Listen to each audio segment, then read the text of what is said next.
TVN देखण वाले समुचे दर्शकों ਨੂੰ ਦਵਿੰਦਰ ਸਿੰਘ ਬੈਨੀਪਾਲ ਵੱਲੋਂ प्यार ਅਤੇ सत्कार सहित सत श्री अकाल। दोस्तों अज बड़ी खुशी के नाल तुहानूं मैं ये जानकारी देनी चाहुंदा कि अपना एक नवा ते नवेकला प्रोग्राम जिस दी असीं शुरुआत करन जा रहे हैं, सेहत संसार। इस प्रोग्राम के दौरान अपनी सेहत के मुतलक गलबात की जाया करेगी तो कोशिश करांगे कि हफ्ते 2 बाद भाव बाई वीकली ये प्रोग्राम होवे। जेकर तुहानूं लग्या कि नहीं ये हफ्तावारी बन जाना चाहिए, वीकली हो जाना चाहिए, जिमें तुहाडा हुक्म होवेगा आपां उसे ही तरीके नाल इस प्रोग्राम की लड़ी नूं कड़ी नूं अगे वधाउंदे जावांगे ते कोशिश करांगे कि तंदुरुस्ती वर्गी दुनिया ते कोई नियामत नहीं। जे जान है फिर जहान है, बाकी दे काम बाद च पहला सेहत जरूरी है। तो सेहत नरोई किवें रखी जाए, तंदुरुस्त किवें रहा जाए और डॉक्टरों को बहुते पैसे भी ना पूजे जान, इस गल का भी आप उचेचे तौर पर ख्याल रखना है। घरेलू इलाज किवें कीते जा सकन इस गल का भी ख्याल रखना है। सो ये प्रोग्राम सेहत संसार with doctor Aridaman Mahal, doctor महल साहब नूं हर 2 हफ्तियां तो बाद तुहाडे रूबरू करया करांगे। इस गल की मैं खुशी और माण महसूस कर रहे हैं। डॉक्टर साहब सीधियां जिहियां गल्लां दसदे आ जिहड़ियां तुहानूं किसी पासे जाना भी नहीं पैंदा ते तुसीं अपना इलाज खुद कर सकते हो। तो अज असीं इस प्रोग्राम की पहली किश्त तुहाडे रूबरू करन जा रहे हैं तो आने वाले समय दे विच ये अपनियां किश्तां इसे तरीके नाल जारी रहणगियां। आओ सब तो पहला श्री अमृतसर साहब तो डॉक्टर अरिदमन महल जी नूं प्रोग्राम दौरान शामिल करते हैं। डॉक्टर साहब जी आयां नूं सत श्री अकाल। सेहत संसार विच तुहाडा स्वागत है जी। बहुत मेहरबानी, शुक्रिया। मेरे वालों तुहानूं ते तुहाडे सारे दर्शकां नूं बहुत ही प्यार सत्कार ते अदब दे नाल सत श्री अकाल, नमस्कार, आदाब अर्ज करदा जी। डॉक्टर साहब आपां वेखदे हां कि लगभग हुण पौने 2 साल हो चले जी, 1.5 साल का समा आपां टपा लिया कि महामारी आ गई जी, महामारी आ गई। बड़े लोग ने जिहड़े इस महामारी ने अपनी बुक्कल दे विच समा लए, कुछ एक लोग वो ने जिन्हां दे परिवार दे जी तुर गए, बड़े औखे ने क्योंकि सट्टां झल्लियां बड़ियां औखियां जी। पर जदों इस मसले दे विच उत्ते आपां जांच पड़ताल करदे हां, घोख करदे हां, पता लगदा है कि जिहड़े लोकां दी इम्यूनिटी घट सी उन्हां लोकां दे उत्ते हल्ला इस बीमारी ने ज़्यादा बोलिया। हुण ये तां पता नहीं कि बीते समय विच की कुछ है ते भविख विच की हो जाना है जां प्रेजेंट विच की हो जाना है, पर सारे इस गल की दुहाई पाउंदे कि जिन्हां दी इम्यूनिटी घट सी उन्हां नूं अपनी शिकार जां अपना निशाना इस बीमारी ने, महामारी ने ज़्यादा बनाया है। हुण मैनूं ये दस्सिओ कि अपने अंदर जिहड़ा दवाखाना है असल दे विच तां उही है ना जी कि साडीआं फौजां इहदे नाल आप लड़न। हुण पता नहीं बीमारी आउंदी है, महामारी आउंदी है, कुछ भी हुंदा, इम्यूनिटी बहुत वड्डा सवाल है कि ये वधाई किवें जावे जी। बहुत वधिया सवाल कीता तुसीं जी। एक्चुअली मुड कदीम तो इहो जिहियां महामारियां, एपीडेमिक्स, पैंडेमिक्स और होर बहुत सारियां बीमारियां मनुख और मनुखता के दुआले दुआले रहियां ने जी। और मुड कदीम तो असीं इन्हां दा मुकाबला करते आए। कई जगह बहुते नुकसान हुए, कई जगह घट नुकसान हुए, लेकिन अज ये चर्चा का विषय इस करके बन गया है कि असीं कुदरत ते कुदरत के असूलों तो बेमुख हो गए जी। और जिहड़ा तुसीं मुद्दा उठाया है कि इम्यूनिटी ते गल करिए, इम्यूनिटी असीं आप जिम्मेवार हैं कि साडी इम्यूनिटी जिहड़ी आ वो घटी है। कुदरत ने, अकाल पुरख ने इंसान नूं 120 साल की उम्र दे के भेजा ते उहदे विच दस्सिया कि किस तरह कुदरत दे नाल रच मिच के रहना है जी। और उहदे बेसिक सिद्धांत दस्से जिन्हां नूं असीं अखों परोखे करता उन्हां दे प्रति असीं बेमुख हो गए। अक्सर असीं गल्लां दे विच इह जिक्र करदे हां कि वो किहड़ियां गल्लां ने, वो किहड़े चैनल्स ने, वो किहड़ियां बैरल्स ने जिहड़ियां मनुख नूं अकाल पुरख दे नाल जोड़ियां या इस पिंड नूं ब्रह्मांड या कुदरत दे नाल जोड़दियां। असीं उन्हां तो बेमुख होए हां। हुण सानूं याद आया जदों पैंडेमिक साडे सिर ते चढ़ गया, एपीडेमिक्स साडे आले दुआले घुमदे ने ते बहुत सारियां इहो जिहियां बीमारियां जदों इम्यूनिटी घट होवे झट ही आके घेर लैंदियां। ਫਿਰ ਸਾਨੂੰ ਯਾਦ ਆਇਆ ਕਿ ਇਹਦੇ ਪ੍ਰਤੀ ਸਾਨੂੰ ਜਾਗਰੂਕ ਹੋਣਾ ਚਾਹੀਦਾ ਹੈ, ਇਹਦੇ ਤੇ ਸਾਨੂੰ ਚਰਚਾ ਕਰਨੀ ਚਾਹੀਦੀ ਹੈ ਜੀ। ਸੋ ਉਹ ਜਿਹੜੇ 5 ਚੈਨਲ ਨੇ ਉਹ ਬਹੁਤ ਅਹਿਮ ਨੇ। ਜੋ ਬ੍ਰਹਿਮੰਡੇ ਸੋਈ ਪਿੰਡੇ। ਸੋ ਪਹਿਲੀ ਗੱਲ ਉਹਦੇ ਵਿੱਚ ਹੈਗੀ ਆ ਕਿ ਸਾਡਾ ਆਹਾਰ, ਜਿਹਨੂੰ ਅਸੀਂ ਭੋਜਨ ਕਹਿੰਦੇ ਆ, ਤੇ ਜਿਹਨੂੰ ਅੱਗੇ ਜਾ ਕੇ ਅਸੀਂ ਇਹ ਵੀ ਕਹਿੰਦੇ ਆ ਕਿ let your food be your medicine. ਸਾਡੇ ਆਹਾਰ ਦੇ ਵਿੱਚ ਸਾਡਾ ਖਾਣਾ ਪੀਣਾ ਤੇ ਸੁੰਘਣਾ ਆ, ਉਹ ਸਾਡਾ ਭੋਜਨ ਹੈ ਜੀ। ਉਹ ਕੁਦਰਤ ਦੇ ਅਸੂਲਾਂ ਤੋਂ ਕਿਵੇਂ ਪਰੇ ਹੋ ਗਏ ਆ, ਜਿਹਦੇ ਕਰਕੇ ਅਸੀਂ ਆਪਣੇ ਆਪ ਨੂੰ ਦੋਸ਼ੀ ਮੰਨਦੇ ਆ, ਔਰ ਮੰਨਣਾ ਚਾਹੀਦਾ ਹੈ। ਸੋ ਆਹਾਰ ਤੋਂ ਬਾਅਦ ਤੁਹਾਡਾ ਵਿਵਹਾਰ ਬਦਲ ਗਿਆ। ਵਿਵਹਾਰ ਬਦਲਣ ਕਰਕੇ ਤੁਹਾਨੂੰ ਸਾਈਕਿਕ ਪ੍ਰੋਬਲਮ, ਮਨੋਵਿਕਾਰ, ਜਿਹੜੇ ਕਿ ਅੱਗੇ ਜਾ ਕੇ ਰੋਗ ਬਣ ਜਾਂਦੇ ਆ, ਉਹਦੇ ਲਈ ਸਾਡਾ ਵਿਵਹਾਰ ਜ਼ਿੰਮੇਵਾਰ ਹੈ। ਅਸੀਂ ਕੁਦਰਤ ਦੇ ਸਿਧਾਂਤਾਂ ਤੋਂ ਪਰੇ ਹੋ ਗਏ ਜੀ। ਆਹਾਰ, ਵਿਵਹਾਰ, ਆਚਾਰ, ਸਵੇਰ ਤੋਂ ਲੈ ਕੇ ਸ਼ਾਮ ਤੱਕ ਸਾਡਾ ਕਰੈਕਟਰ, ਸਾਡਾ ਆਚਾਰ ਕੀ ਹੈ, ਕਿਵੇਂ ਅਸੀਂ ਵਿਚਰਦੇ ਹਾਂ, ਵਿਚਾਰ ਸਾਡੇ ਕੈਸੇ ਆ, ਕਿੰਨੀ ਕੁ ਉਹਨਾਂ ਦੇ ਵਿੱਚ ਸ਼ੁੱਧਤਾ ਆ, ਕਿੰਨੀ ਕੁ ਉੱਚਤਾ ਆ, ਕਿੰਨੇ ਕੁ ਤੀਖਣ ਨੇ, ਕਿੰਨੇ ਕੋ ਕੁਦਰਤ ਦੇ ਨਾਲ ਰਚ ਮਿਚਣ ਵਾਲੇ ਆ, ਔਰ ਕਿੰਨੇ ਗੰਦਲੇ ਆ, ਇਹ ਡਿਸਾਈਡ ਕਰਦਾ ਹੈ, ਕੁਦਰਤ ਡਿਸਾਈਡ ਕਰਦੀ ਹੈ। ਆਹਾਰ, ਵਿਵਹਾਰ, ਆਚਾਰ, ਵਿਚਾਰ ਤੇ ਸੰਚਾਰ, ਸਾਡਾ ਬੋਲ ਬਾਣੀ ਕਿਹੋ ਜਿਹਾ ਹੈ। ਇਹ ਜੇ ਬੋਲ ਬੋਲੀਏ ਜਿਹਦੇ ਚੋਂ ਮੂੰਹ ਚੋਂ ਫੁੱਲ ਕਿਰਦੇ ਹੋਣ, ਹਰ ਕੋਈ ਤੁਹਾਡੇ ਨਾਲ ਗੱਲ ਕਰਨੀ ਚਾਹੇ ਤੇ ਕਹੇ ਕਿ ਕੀ ਬਾਤ ਹੈ, ਲੇਕਿਨ ਕਈ ਵਾਰੀ ਸਾਡੇ ਮੂੰਹ ਦੇ ਵਿੱਚੋਂ ਹਰ ਸੈਂਟੈਂਸ ਦੇ ਵਿੱਚ ਗਾਲ ਹੀ ਨਿਕਲਦੀ ਹੈ, ਸਾਡਾ ਤਕੀਆ ਕਲਾਮ ਬਣ ਗਿਆ ਹੋਇਆ। ਕਿੰਨੇ ਅਸੀਂ ਸੁਰੀਲੇ ਆ, ਕਿੰਨੇ ਕੁ ਮਿੱਠੇ ਆ, ਕਿਹੋ ਜਿਹਾ ਸਾਡਾ ਐਕਸਪ੍ਰੈਸ਼ਨ ਹੈ, ਇਹ ਚੀਜ਼ਾਂ ਬਹੁਤ ਇੰਪੋਰਟੈਂਟ ਨੇ। ਸੋ ਜਦੋਂ ਅਸੀਂ ਸਾਈਕੋਸੋਮੈਟਿਕ ਫਿਟਨੈਸ ਦੀ ਗੱਲ ਕਰਦੇ ਆ, ਮਨੋਵਿਕਾਰ ਤੇ ਸਰੀਰਕ ਵਿਕਾਰ, ਸਾਈਕੋਸੋਮੈਟਿਕ ਫਿਟਨੈਸ ਵਾਸਤੇ ਸਾਡਾ ਭੋਜਨ ਕਿਹੋ ਜਿਹਾ ਹੋਣਾ ਚਾਹੀਦਾ, ਸਾਡਾ ਵਿਵਹਾਰ ਕਿਹੋ ਜਿਹਾ ਹੋਣਾ ਚਾਹੀਦਾ, ਆਚਾਰ ਕਿਹੋ ਜਿਹਾ ਹੋਣਾ ਚਾਹੀਦਾ, ਸੰਚਾਰ ਕਿਹੋ ਜਿਹਾ ਹੋਣਾ ਚਾਹੀਦਾ, ਸਾਡੇ ਵਿਚਾਰ ਕਿਹੋ ਜਿਹੇ ਹੋਣੇ ਚਾਹੀਦੇ, ਇਹ ਬਹੁਤ ਜ਼ਰੂਰੀ ਹੈ। ਅਗਰ ਅਸੀਂ ਇੰਨੀ ਗੱਲ ਨੂੰ ਸਮਝ ਲਈਏ ਤੇ ਪੋਸਟ ਕਰੋਨਾ ਯੁੱਗ ਦੇ ਵਿੱਚ ਇੱਕ ਨਵੇਂ ਸਿਰਿਓਂ ਨਵਾਂ ਆਰੰਭ ਕਰੀਏ, ਤੇ ਸਾਡੇ ਅੰਦਰ ਇਮਿਊਨਿਟੀ, ਸਾਡੇ ਅੰਦਰ ਰੈਜ਼ਿਸਟੈਂਸ, ਸਾਡੇ ਅੰਦਰ ਰੋਗਾਣੂਆਂ ਔਰ ਜੀਵਾਣੂਆਂ ਦੇ ਨਾਲ ਲੜਨ ਵਾਸਤੇ ਜਿਹੜੀ ਸਾਡੀ ਕੁਦਰਤ ਨੇ ਇਨਬਿਲਡ ਤਾਕਤ ਦਿੱਤੀ ਹੈ, ਉਹਨੂੰ ਅਸੀਂ ਕਿਵੇਂ ਰੀਜਨਰੇਟ ਕਰ ਸਕਦੇ, ਬਹੁਤ ਇੰਪੋਰਟੈਂਟ ਜੀ।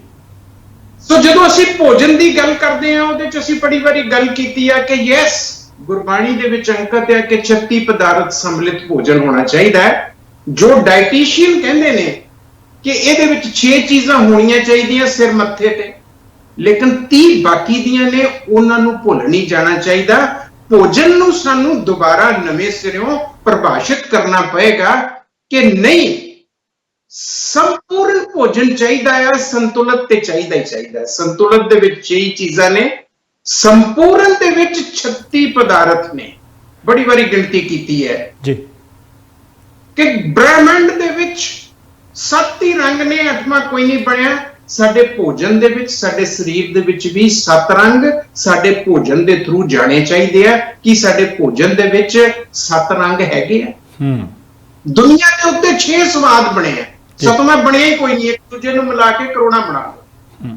ਕੀ ਸਾਡੇ ਭੋਜਨ ਦੇ ਵਿੱਚ ਉਹ ਸਾਰੇ ਸਵਾਦ ਹੈਗੇ ਆ, ਜਿਹਦੇ ਚ ਖੱਟਾ ਵੀ ਹੋਏਗਾ, ਮਿੱਠਾ ਵੀ ਹੋਏਗਾ, ਲੂਣਾ ਵੀ ਹੋਏਗਾ, ਕੌੜਾ ਵੀ ਹੋਏਗਾ, ਸਟ੍ਰਿੰਜੈਂਟ ਵੀ ਹੋਏਗਾ, ਤੀਖਣ ਵੀ ਹੋਏਗਾ, ਤਿੱਖਾ, ਇਹ ਸਾਰੇ ਸਵਾਦ ਹੈਗੇ ਆ।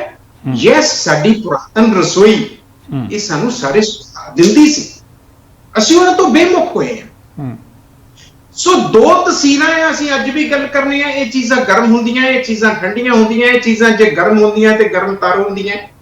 ਕਿ ਉਹ ਤਸਵੀਰਾਂ ਦੀ ਸਾਨੂੰ ਸਮਝ ਹੈ? ਕਿਉਂ ਬੇਵਕੂਫ ਹੋਏ ਅਸੀਂ, ਕਿਉਂ ਗਵਾ ਲਈਆਂ? ਰਿਓੜੀਆਂ ਅਸੀਂ ਖਾਂਦੇ ਹੁੰਦੇ ਸਾਂ, ਅਲਸੀ ਅਸੀਂ ਅੱਜ ਵੀ ਖਾਂਦੇ ਆ। ਜਦੋਂ ਅੱਤ ਠੰਡ ਹੋਵੇ ਤੇ ਤੇ ਫਿਰ ਅਲਸੀ ਦੀਆਂ ਪਿੰਨੀਆਂ ਖਾਣੀਆਂ, ਤਿਲ ਦੀਆਂ ਰਿਓੜੀਆਂ ਖਾਣੀਆਂ, ਇਹ ਚੀਜ਼ਾਂ ਅਸੀਂ ਸੇਵਨ ਕਰਦੇ ਸਾਂ। ਤੇ ਜਦੋਂ ਅੱਤ ਦੀ ਗਰਮੀ ਹੁੰਦੀ ਸੀ, ਫਿਰ ਕਤੀਰਾ ਗੂੰਦ ਲੈ ਲਓ ਜੀ, ਫਿਰ ਸੱਤੂ ਲੈ ਲਓ ਜੀ, ਫਿਰ ਅਸੀਂ ਠੰਡੀਆਂ ਚੀਜ਼ਾਂ, ਜੇ ਅੰਬ ਖਾਣਾ ਵੀ ਆ ਨਾਲ ਕੱਚਾ ਦੁੱਧ ਪੀ ਲਓ ਜੀ। ਇਹ ਚੀਜ਼ਾਂ ਸੀ ਬੈਲੈਂਸ ਕਰਨ ਵਾਲੀਆਂ। ਤਾਂ 36 ਪਦਾਰਥ ਜਦੋਂ ਅਸੀਂ ਗਿਣਨੇ ਆ, ਉਹਦੇ ਵਿੱਚ 7 ਰੰਗ, 6 ਸਵਾਦ, 2 ਤਸੀਰਾਂ ਤੇ 6 ਨਿਊਟ੍ਰੀਐਂਟਸ ਜਿਹੜੇ ਡਾਈਟੀਸ਼ੀਅਨਸ ਗੱਲ ਕਰਦੇ ਆ। ਕਾਰਬੋਹਾਈਡਰੇਟਸ ਹੋ ਗਏ, ਪ੍ਰੋਟੀਨਸ ਹੋ ਗਏ, ਫੈਟਸ ਹੋ ਗਏ, ਵਿਟਾਮਿਨਸ ਹੋ ਗਏ, ਫੈਟਸ, ਇਹ ਸਾਰੀਆਂ ਚੀਜ਼ਾਂ ਪਾਣੀ ਸਮੇਤ ਇਹ ਸਾਨੂੰ ਚਾਹੀਦੀਆਂ ਨੇ, ਪਰ 6 ਹੀ ਨੇ। ਇਹ ਸੰਤੁਲਿਤ ਤੇ ਨੇ, ਲੇਕਿਨ ਸੰਪੂਰਨ ਨਹੀਂ ਹੈ। ਸੰਪੂਰਨਤਾ ਸਾਨੂੰ ਗੁਰਬਾਣੀ ਤੋਂ ਸੇਧ ਮਿਲਦੀ ਹੈ 36 ਪਦਾਰਥ ਸੰਮਿਲਿਤ। ਤੇ ਜਿਹੜੇ ਘਟ ਗਏ 15, ਉਹ ਹੈਗੀਆਂ ਅਰੋਮਾਸ, ਖੁਸ਼ਬੂਆਂ। ਕੀ ਉਹ ਖੁਸ਼ਬੂਆਂ ਸਾਡੇ ਭੋਜਨ 'ਚ ਹੈਗੀਆਂ? ਅੱਜ ਕੱਲ ਤਾਂ ਸਾਰੇ ਮਸਾਲੇ ਜਿਹੜੇ ਅਸੀਂ ਲੂਣਦਾਨੀ ਦੇ ਵਿੱਚ ਅਕਸਰ ਗਿਣੀਏ, ਜੈਫਲ, ਜਵਤਰੀ, ਦਾਲਚੀਨੀ, ਮਗਾਂ, ਛੋਟੀ ਇਲਾਇਚੀ, ਮੋਟੀ ਇਲਾਇਚੀ, ਸੌਂਫ, ਅਜਵਾਇਣ ਗਿਣਦੇ ਰਹੇ ਹਾਂ। ਇਹ ਸਾਰੇ ਦੇ ਸਾਰੇ ਸਾਨੂੰ ਖੁਸ਼ਬੂਆਂ, ਸਵਾਦ, ਰਸ, ਗੁਣ, ਵੀਰਿਆ, ਵਿਪਾਕ ਤੇ ਇਹ ਚਾਰੇ ਚੀਜ਼ਾਂ ਮਿਲ ਕੇ ਕਰਮ ਕਰਦੀਆਂ ਸਾਡੇ ਸਰੀਰ ਦੀ ਬਣਤਰ ਨੂੰ, ਸਾਡੇ ਸਰੀਰ ਦੀ ਡਿਵੈਲਪਮੈਂਟ ਨੂੰ, ਮੇਨਟੇਨੈਂਸ ਨੂੰ, ਗਰੋਥ ਨੂੰ ਡਿਟਰਮਿਨ ਕਰਦੀਆਂ। ਕੀ ਉਹ ਸਾਰੀਆਂ ਚੀਜ਼ਾਂ ਹੈਗੀਆਂ? ਸੋ ਅੱਜ ਅਸੀਂ ਇਕੱਲੇ ਲੂਣ ਮਿਰਚ ਤੇ ਰਹਿ ਗਏ ਨਹੀਂ। ਹਰ ਚੀਜ਼ ਦੀ ਥੈਰਾਪਿਊਟਿਕ ਵੈਲਿਊ ਹੁੰਦੀ ਸੀ। ਇਹ ਜਿੰਨੇ ਮੈਂ 12 ਮਸਾਲੇ ਗਿਣਨਾ ਹੈ, ਜੈਫਲ, ਜਵਤਰੀ, ਦਾਲਚੀਨੀ, ਮਗਾਂ, ਛੋਟੀ ਇਲਾਇਚੀ, ਮੋਟੀ ਇਲਾਇਚੀ, ਸੌਂਫ, ਅਜਵਾਇਣ, ਜ਼ੀਰਾ, ਦਾਲਚੀਨੀ, ਹਲਦੀ, ਇਹ ਸਾਰੀਆਂ ਚੀਜ਼ਾਂ ਮੈਡੀਸਨਲ ਵੈਲਿਊ ਰੱਖਦੀਆਂ, ਥੈਰਾਪਿਊਟਿਕ ਵੈਲਿਊ ਰੱਖਦੀਆਂ। ਇਹਨਾਂ ਦੀ ਸਵਾਦ ਦੀ ਮਹੱਤਤਾ ਸੈਕਿੰਡ ਹੈ। ਅਸੀਂ ਸਵਾਦ ਨੂੰ ਅੱਗੇ ਲੈ ਆਏ ਸਬਲਿੰਗੁਅਲੀ ਟੇਸਟ ਬਡਸ ਨੂੰ ਪਲੀਜ਼ ਕਰਨ ਵਾਸਤੇ, ਲੇਕਿਨ ਜੋ ਇਹਦਾ ਬੇਸਿਕ ਪਰਪਸ ਸੀ ਉਹ ਫੋਰਫੀਟ ਹੋ ਗਿਆ। ਅੱਜ ਨਹੀਂ, ਇਹ ਮੁੱਢ ਕਦੀਮ ਤੋਂ ਸਾਡੀ ਰਸੋਈ ਦੇ ਵਿੱਚ ਇਹ ਚੀਜ਼ਾਂ ਪ੍ਰਚਲਿਤ ਰਹੀਆਂ, ਅੱਜ ਗਾਇਬ ਹੋਈਆਂ।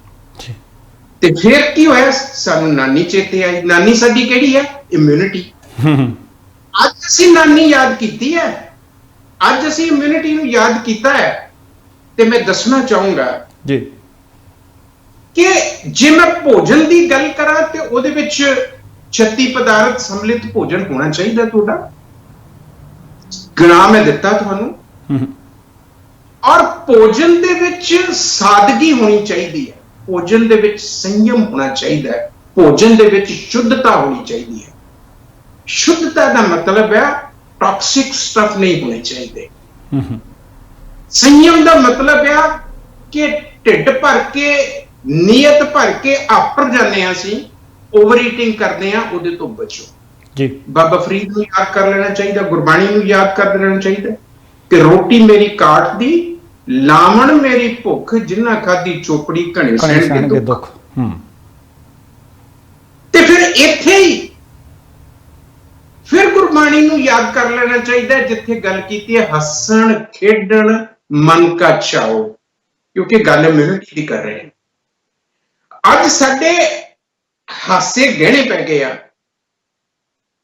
ਅੱਜ ਸਾਡੀ ਫਿਜ਼ੀਕਲ ਐਗਜ਼ਰਸ਼ਨ, ਖੇਡਣ, ਨਿਆਣੇ ਤਾਂ ਖੇਡਦੇ ਆ, ਸਿਆਣੇ ਕਹਿੰਦੇ ਸਾਡਾ ਤੇ ਕੰਮ ਕੋਈ ਨਹੀਂ, ਅਸੀਂ ਤੇ ਕੰਮ ਹੀ ਕੰਮ ਦਿਸਦਾ ਆ, ਹੋਰ ਕੁਝ ਨਹੀਂ। ਜਾ ਕਿਤੇ ਘਰ ਆ ਗਏ, ਹੱਸਣ ਖੇਡਣ ਮਨ ਕਾ ਚਾਓ। ਮਨ ਕੋ ਚਾਓ ਦਾ ਮਤਲਬ ਆ ਰੀਕ੍ਰੀਏਸ਼ਨ, ਅਮਿਊਜ਼ਮੈਂਟ, ਐਂਟਰਟੇਨਮੈਂਟ, ਜਿਹੜਾ ਤੁਹਾਡੇ ਮਨ ਨੂੰ ਖੁਸ਼ ਕਰਕੇ ਰੱਖ ਜੀ। ਮਨ ਤੇ ਆਤਮਾ ਜਿੰਨੀ ਦੇਰ ਤੱਕ ਖੁਸ਼ ਨਹੀਂ ਹੁੰਦੇ, ਉਨੀ ਦੇਰ ਤੱਕ ਦਿਮਾਗ ਤੇ ਸਰੀਰ ਤੰਦਰੁਸਤ ਨਹੀਂ ਰਹਿ ਸਕਦੇ। ਮਨ ਤੇ ਆਤਮਾ ਨੂੰ ਸਾਇੰਸ ਘੱਟ ਸਮਝਦੀ ਹੈ, ਕਿਉਂਕਿ ਉਹ ਐਵੀਡੈਂਸ ਮੰਗਦੀ ਹੈ। ਨਾ ਮਨ ਦਾ ਐਵੀਡੈਂਸ ਹੈਗਾ ਹੈ ਤੇ ਨਾ ਸੋਲ ਦਾ ਹੈਗਾ। ਆਤਮਾ ਦਾ ਐਵੀਡੈਂਸ ਨਹੀਂ ਹੈਗਾ, ਦੱਸ ਨਹੀਂ ਸਕਦੇ ਅਸੀਂ ਕਿੱਥੇ ਪਈ ਹੈ। ਦਿਮਾਗ ਤੇ ਸਰੀਰ ਦਾ ਹੈਗਾ।